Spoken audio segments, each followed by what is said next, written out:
morning, students.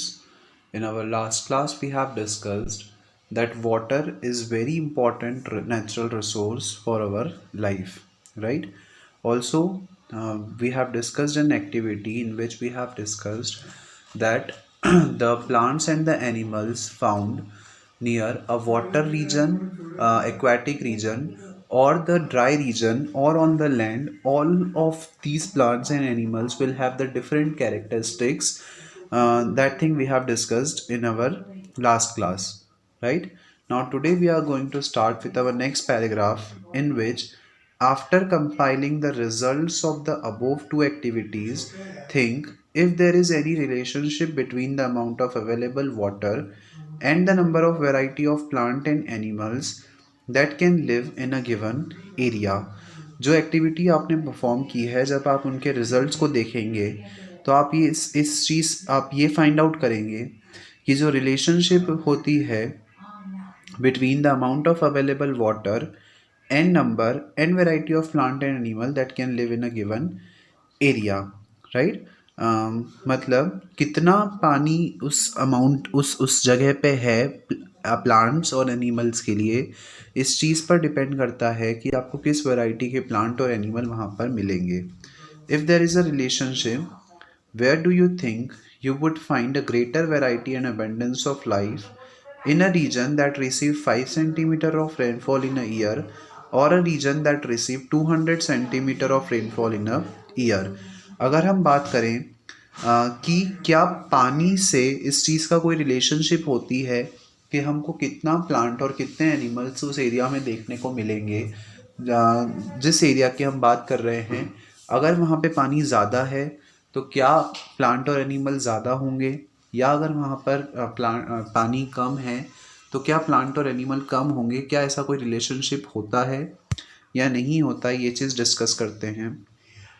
Find a map showing rainfall patterns in the atlas and predict which states in India would have the maximum biodiversity and which would have the least. अगर हम India के map में देखें और India के map में अगर हम अलग अलग जगह पे वहाँ का रेनफॉल पैटर्न समझें, तो क्या हम ये बता सकते हैं कि कौन सी ऐसी स्टेट्स हैं जहाँ पर हमको ज़्यादा बायोडाइवर्सिटी देखने को मिलती है, मतलब ज़्यादा species of plant and animal हमको देखने को मिलते हैं, और कहाँ पर हमको कम बायोडाइवर्सिटी देखने को मिलती है. Can we think of any way of checking whether the prediction is correct? क्या हमारे पास कोई ऐसा तरीका है जिससे हम ये चीज़ चेक कर पाएँ कि हमारा प्रिडिक्शन जो है वो करेक्ट है या नहीं, right? The availability of water decides not only the number of individuals of each species that are available to survive in a particular area, but it also decides the diversity of life there. तो किसी जगह पे कितना water available है, ये ना सिर्फ ये चीज़ डिसाइड करती है कि वहाँ पे कितने इंडिविजुअल हमको मिलेंगे, बल्कि ये चीज़ भी डिसाइड करता है कि वहाँ पर आपको कितनी बायोडाइवर्सिटीज़ मिलेंगी, राइट? मतलब कितनी स्पीशीज़ वहाँ पे सर्वाइव कर सकती है. सिर्फ यही चीज़ आपको वाटर से पता नहीं चलती है कि अगर मान लो स्पीशीज़ को प्रॉपर अमाउंट में वाटर मिला तो ही वो सर्वाइव कर पाएंगे, राइट? लेकिन वाटर एक और चीज़ डिसाइड करता है कि कितनी वैरायटी के प्लांट और एनिमल आपको उस जगह पे देखने को मिल सकते हैं, अगर वहाँ पे वाटर अबंडेंस में है या अगर वाटर की स्कार्सिटी है तो. Of course, the availability of water is not the only factor that decides the sustainability of life in a region. Obvious ही बात है कि किसी भी जगह पे प्लांट और एनिमल की एग्जिस्टेंस सिर्फ इस चीज़ पे ही डिपेंड नहीं करती है कि वहाँ पे वाटर है या नहीं. ये डिसाइड करने के लिए और भी बहुत सारे फैक्टर्स होते हैं. What are those factors? We will discuss these factors also. Other factors like the temperature and the nature of soil also matters. और भी जो factors होते हैं उसमें temperature और जो soil है उसका क्या nature है, ये सारी चीज़ें डिपेंड करती हैं कि आपको वहाँ पे किस तरीके की बायोडाइवर्सिटी देखने को मिलेगी. But the water is one of the major resource which determines life on land. लेकिन इन सब फैक्टर्स के अलावा वाटर जो है वो एक बहुत बड़ा फैक्टर होता है जो ये डिसाइड करता है कि आपको वहाँ पे किस तरीके की बायोडाइवर्सिटी और कितनी ज़्यादा बायोडाइवर्सिटी देखने को मिलेगी, right? Now the next topic is water pollution. जैसे हम लोगों ने एयर पॉल्यूशन के बारे में पढ़ा था कि जब एयर में कुछ हार्मफुल सब्सटेंसेस, कुछ अनवांटेड सब्सटेंसेस मिल जाते हैं जो कि एयर को पॉल्यूट कर देते हैं, तो वैसे ही हम वाटर पॉल्यूशन भी पढ़ेंगे कि वाटर में कुछ ऐसे अनवांटेड सब्सटेंस जब मिल जाते हैं जो कि वाटर को पॉल्यूट कर देते हैं, तो इसको हम बोलते हैं water pollution. Water dissolves the fertilizers and pesticides that we can use on our farms. जो वाटर होता है उसमें पेस्टिसाइड्स और फर्टिलाइजर्स डिसॉल्व हो जाते हैं, और उस वाटर को अगर हम फार्म में यूज़ कर रहे हैं, so some percentage of these substances are washed into the water bodies. तो जो फर्टिलाइजर्स और पेस्टिसाइड्स आप अपने फार्म में यूज़ कर रहे हैं, जब वो फर्टिलाइजर्स और पेस्टिसाइड्स का कुछ पार्ट वाटर बॉडीज़ में मिल जाता है, water bodies for example river, pond, lake, right. तो जब ये फर्टिलाइजर्स और पेस्टिसाइड्स वाटर बॉडीज़ में मिल जाते हैं, sewage from our towns and cities and the waste from factories are also dumped into the rivers or lakes. दूसरी चीज़, हमारे घरों का जो वेस्ट होता है, हमारी सिटीज़ टाउन्स का जो वेस्ट होता है, कुछ फैक्ट्रीज़ का जो वेस्ट होता है, लोग उसको वाटर में डंप कर देते हैं, राइट. तो इस कारण से भी जो वाटर है वो पल्यूट हो जाता है. Specific industries also use water for cooling in various operations and later return this hot water to water bodies.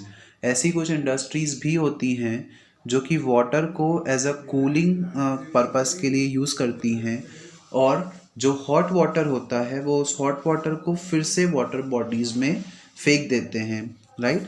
Another manner in which the temperature of the water in the river can be affected is when water is released from the dams. एक और तरीका जो होता है जिससे कि water pollute हो सकता है, वो ये होता है कि जब वाटर को हम जो डैम्स में से वाटर आता है उसको उससे भी जो रिवर का वाटर है वो अफेक्ट हो सकता है. The water inside the deep reservoir would be colder than the water at the surface, which gets heated by the sun. जो वाटर डीप रिजर्वायर्स में होता है, मतलब नदी के नीचे जो पानी होता है और लेक के नीचे जो पानी होता है, जो डीप रिजर्वायर का पानी होता है वो कोल्डर होता है as compare to the water that is at the surface, because surface पे जो वाटर है वो गर्म हो जाता है due to the radiations from the sun, right. All this can affect the life forms that are found in these water bodies in various ways. और ये सारी चीज़ें अफेक्ट करती हैं वाटर बॉडीज़ को. जो वाटर बॉडीज़ होती हैं उनको ये सारी चीज़ें बहुत ज़्यादा अफेक्ट करती हैं. It can encourage the growth of some life forms and harm some other life forms. ये कुछ लाइफ फॉर्म्स को तो एनकरेज करती हैं, लेकिन कुछ दूसरी लाइफ फॉर्म्स को हार्म कर सकती हैं. This affects the balance between various organisms which had been established in that system. और इसके कारण जो एक बैलेंस होता है अलग अलग ऑर्गेनिजम्स के बीच में, वो बैलेंस जो है वो कहीं ना कहीं अफेक्ट होता है. So we use the term water pollution to cover the following effects.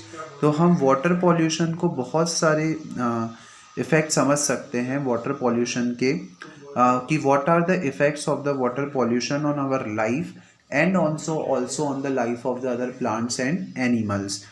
The addition of undesirable substances to water bodies. जब वाटर बॉडीज़ में कुछ अनवांटेड सब्सटेंसेस ऐड हो जाते हैं तो उसको हम बोल सकते हैं कि वो जो वाटर है वो पल्यूट हो गया है. These substances could be the fertilizers and pesticides.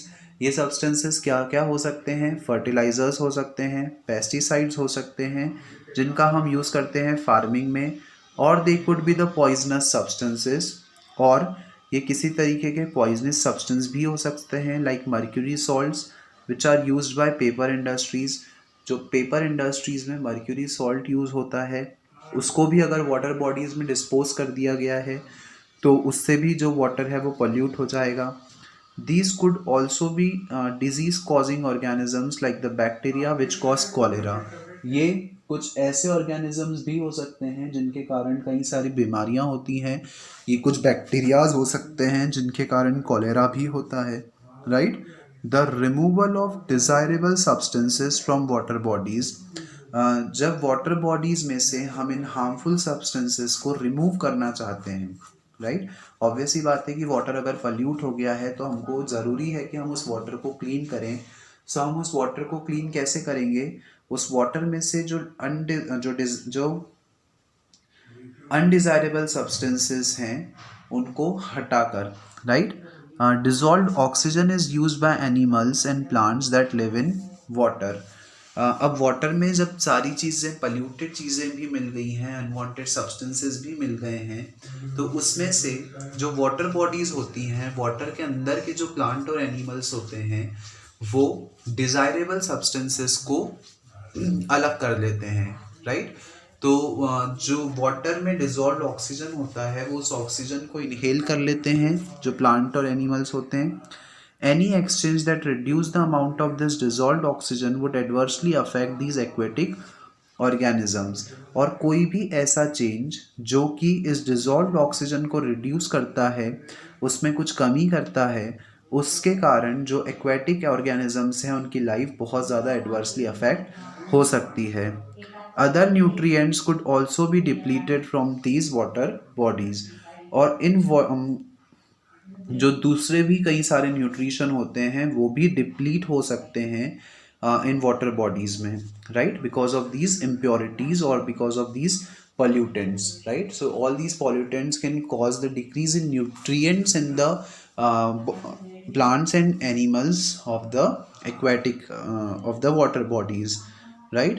A change in temperature, अब टेम्परेचर में भी चेंज हो सकता है। Aquatic organisms are used to a certain range of temperature। जो एक्वेटिक ऑर्गेनिजम्स होते हैं वो एक सर्टेन टेम्परेचर तक ही उस एक सर्टेन टेम्परेचर को ही टॉलरेट कर सकते हैं in the water body where they live, and a sudden marked change in this temperature would be dangerous for them. और अगर सडनली टेम्परेचर में बहुत राइज हो जाता है, अगर टेम्परेचर इंक्रीज या डिक्रीज हो जाता है, तो इसके कारण उनकी लाइफ बहुत ज़्यादा अफेक्ट हो सकती है और अफेक्ट देयर ब्रीडिंग। और उनकी जो ब्रीडिंग है, मतलब उनकी जो रिप्रोडक्शन की क्षमता है, वो भी कहीं ना कहीं बहुत ज़्यादा अफेक्ट हो सकती है। The eggs and larva of various animals are particularly susceptible to the temperature change. कई सारे ऑर्गेनिजम्स का जो एग्स और लार्वा होते हैं वो एक सर्टेन टेम्परेचर के लिए ससेप्टेबल होते हैं। मतलब अगर उनको वो रिक्वायर्ड टेम्परेचर नहीं मिलेगा तो वो फर्टिलाइजेशन की प्रोसेस कैरी आउट नहीं कर पाते हैं, राइट। इसीलिए हम ये बोल सकते हैं कि ये जो टेम्परेचर है वो बहुत इम्पॉर्टेंट है वाटर बॉडीज़ में। Mineral riches in soil, we know that students, जो प्लांट होते हैं उनको अपना न्यूट्रिशन सॉइल से मिलता है, राइट। इसका मतलब जो सॉइल होती है उसमें बहुत सारे न्यूट्रिशंस होते हैं और ये जो न्यूट्रिशंस हैं वो प्लांट्स को देती है, राइट। इसका मतलब सॉइल में बहुत सारे मिनरल्स होते हैं। So, soil is also a very important natural resource for us. Soil is an important resource that decides the diversity of life in an area. किसी एरिया में कितनी डाइवर्सिटी आपको देखने को मिल सकती है, किस तरीके के प्लांट्स और किस तरीके के एनिमल्स आपको किसी सॉइल में देखने को किसी एरिया में आपको देखने को मिल सकते हैं। But what is the soil and how it is formed? इसके लिए सबसे पहले समझते हैं कि सॉइल होती क्या है और ये बनती कैसे है, right. The outermost layer of our earth is called the crust and the minerals found in this layer supply a variety of nutrients to life forms. जो आउटर मोस्ट लेयर होती है हमारी अर्थ की, उसको हम बोलते हैं क्रस्ट, और जो मिनरल्स पाए जाते हैं इस लेयर में वो बहुत सारे न्यूट्रिएंट्स सप्लाई करते हैं लाइफ फॉर्म्स को। मतलब जो सॉइल होती है उसमें बहुत सारे न्यूट्रिएंट्स होते हैं और वो न्यूट्रिएंट्स वो प्लांट्स को प्रोवाइड करता है। But these minerals will not be available to the organisms if the minerals are bound up in huge rock. लेकिन ये मिनरल्स ऑर्गेनिजम्स तक मतलब प्लांट्स तक नहीं पहुंच पाएंगे, प्लांट या दूसरे माइक्रो ऑर्गेनिजम्स तक नहीं पहुंच पाएंगे अगर जो सॉइल है वो एक रॉक के फॉर्म में होगी, मतलब एक बड़े से पत्थर के फॉर्म में अगर होगी सॉइल, तो उस केस में जो प्लांट और माइक्रो ऑर्गेनिजम्स हैं उन तक ये मिनरल्स नहीं पहुंच पाएंगे. Over long period of time, thousands of millions of years, the rock at the near surface of the earth are broken down by various physical, chemical and some biological processes. तो कई सालों से बहुत सारी physical, chemical और biological processes के help से ये जो बड़े बड़े रॉक्स हैं, बड़े बड़े रॉक्स जो हैं उनका ब्रेकडाउन हुआ और उससे हमको सॉइल मिली. The end product of this breaking down is the fine particles of soil. और जब इन स्टोन्स का ब्रेकडाउन हुआ तो उससे हमको छोटे छोटे पार्टिकल्स मिले सॉइल के फॉर्म में. But what are the factors और प्रोसेसेस दैट मेक सॉइल? वो कौन से फैक्टर्स होते हैं जो कि सॉइल को बनाते हैं या जिनसे हमको सॉइल मिलती है? तो सबसे पहले the sun. The sun heat up rock during the day so that they expand. जो सन होता है वो क्या करता है, रॉक्स को हीट प्रोवाइड करता है और जब उनको हीट मिलती है तो वो एक्सपांड करते हैं. At night these rocks cool down and contract. और रात के समय ये जो रॉक्स होते हैं वो कूल डाउन होते हैं, ठंडे होते हैं और उनमें कॉन्ट्रैक्शन होता है, मतलब वो सिकुड़ने लगते हैं. Since all parts of the rock do not expand and contract at the same rate, this results in the formation of cracks and ultimately the huge rock break up into smaller pieces.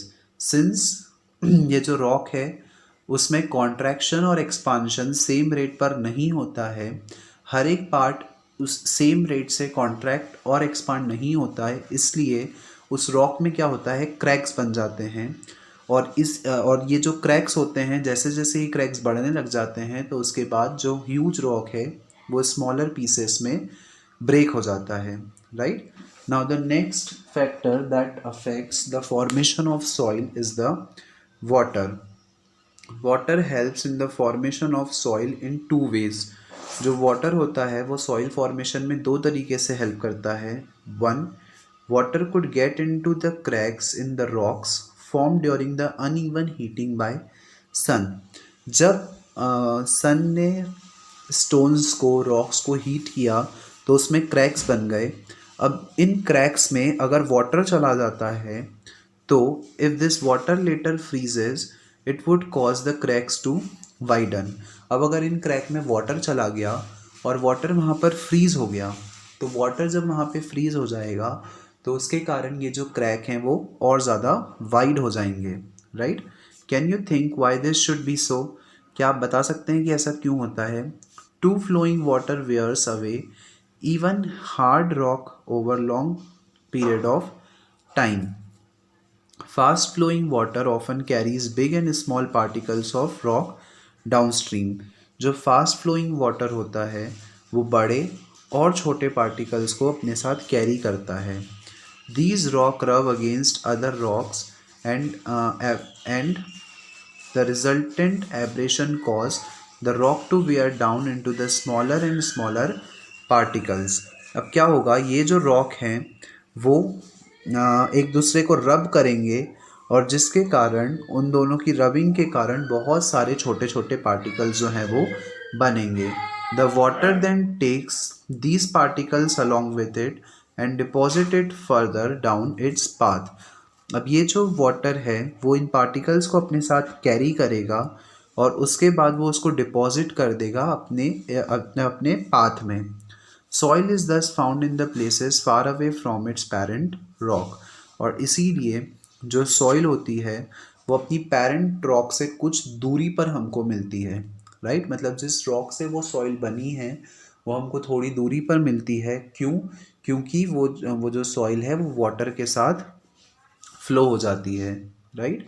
या water उसको अपने साथ flow करके ले जाता है. Now the next factor is wind. In a process similar to the way in which the water rubs against the rocks and wears them down, strong wind also erode rock down। और जैसे water stones के बीच में freeze होकर उनको break down होने में help करता है, वैसे ही जो विंड होती है उसके कारण भी बड़े बड़े रॉक्स जो हैं उनका ब्रेक डाउन होता है, और ये जो रॉक्स हैं वो ब्रेक हो जाते हैं छोटे छोटे पीसेस में। The wind also carries sand from one place to other like water does. और ये जो जो विंड होती है वो भी वाटर के जैसे ही सॉइल को एक प्लेस से दूसरी प्लेस तक कैरी करती है। Living organisms also influence the formation of soil. अब इन सारे फैक्टर्स के अलावा लिविंग ऑर्गेनिजम्स भी होते हैं जो कि सॉइल के फॉर्मेशन को अफेक्ट करते हैं, right. The lichens that we read earlier about earlier also grows on the surface of rocks. हमने लाइकन्स के बारे में पढ़ा था जो कि ट्री की बार्क्स पे बनते हैं, ग्रीन वाइटिश कलर के, वो रॉक्स पर भी बनते हैं। While growing they release certain substances that cause rock surface to powder down and form a thin layer of soil। और जब ये लाइकन्स ग्रो होते हैं तो इन लाइकन्स के कारण जो रॉक सरफेस है वो छोटे छोटे पीसेस में बढ़ जाती है और उसके कारण एक पतली सी लेयर बन जाती है सॉइल की। Other small plants like moss are able to grow on this surface now and they cause the rock to break up further। और अब जो ये छोटे छोटे पार्टिकल्स हैं, जो जो मॉस होता है वो भी इन रॉक्स को हेल्प करता है to break up further, right. So the roots of the big trees sometimes go into the cracks in the rocks, and as the roots become bigger, the crack is forced bigger। और जो बड़े बड़े trees होते हैं उनकी जो roots होती हैं वो भी इन क्रैक्स में चली जाती हैं, और उन उन उन और जैसे जैसे उनकी रूट्स बढ़ती जाती है वैसे वैसे ये जो क्रैक्स हैं वो भी बढ़ते जाते हैं, और जो बड़े बड़े स्टोन्स हैं वो छोटे पीसेस में कन्वर्ट होते जाते हैं, राइट।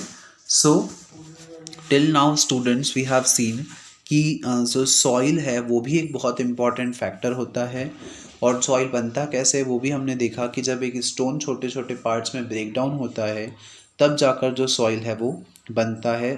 कौन कौन से फैक्टर्स हैं जो सॉइल फॉर्मेशन में हेल्प करते हैं, that thing also we have discuss now. So that's all for today's class, students. In our next class we are going to start with the activity 14.10. Okay, so thank you.